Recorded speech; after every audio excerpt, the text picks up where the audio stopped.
You're not going to believe what happened when this billionaire walked into his office one early morning, and found 2 children sleeping in his chair. What he did next.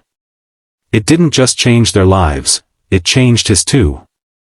This story will leave you speechless. The rain hit the windows like a warning. Cold, relentless, and loud. It was 5:12 a.m. when Alexander Pierce, one of the youngest self-made billionaires in New York, walked into the towering glass building that bore his name, Pierce International Holdings. He wasn't expected in this early. In fact, no one ever saw him at the office before sunrise. But sleep hadn't come easily that night. The anniversary of his wife's death haunted him like a persistent whisper, always there, always just behind him. So, rather than stare at the ceiling, he'd driven through the rain in silence, hoping work would distract him. He didn't expect to find anything unusual. He didn't expect them. There, in the dim glow of his private office, curled up like 2 kittens, were a boy and a girl. They couldn't have been more than 10 and 7 years old. Soaked, shivering slightly, and sound asleep in his leather executive chair, the one no one dared touch without his permission. For a moment, Alex didn't move.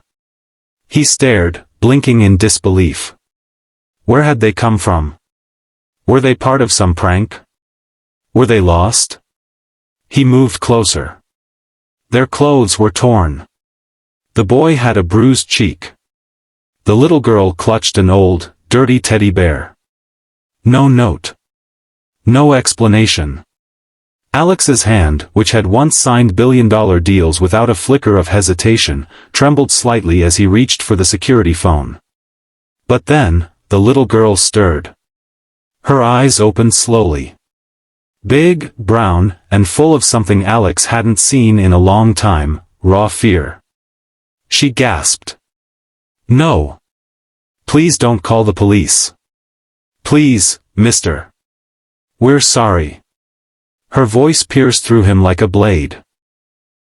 The boy woke up too, pushing his sister behind him, fists clenched, as if preparing to fight the man who owned half the city. I won't let you take her, he said fiercely. Alex stood frozen. The children, homeless and scared, were clearly hiding from something, or someone. He slowly knelt down, making himself small. I'm not going to hurt you. I promise. I just want to know why you're here. The boy looked away. The girl whispered, it was warm in here. That moment, something inside Alexander Pierce, a man known for being cold, calculated, and ruthless, cracked. The children's names were Elijah and Mia. Siblings. Alone. Their mother, a waitress, had died from a sudden illness 6 months ago. Their father, if he could be called that, was an abusive addict who vanished a week earlier after one of his drunken rages. They'd been sleeping in alleys, parks, and sometimes on subway trains. That night, in the middle of a thunderstorm, Mia had pointed at the tall building with lights still on and whispered, that one looks safe. A secure.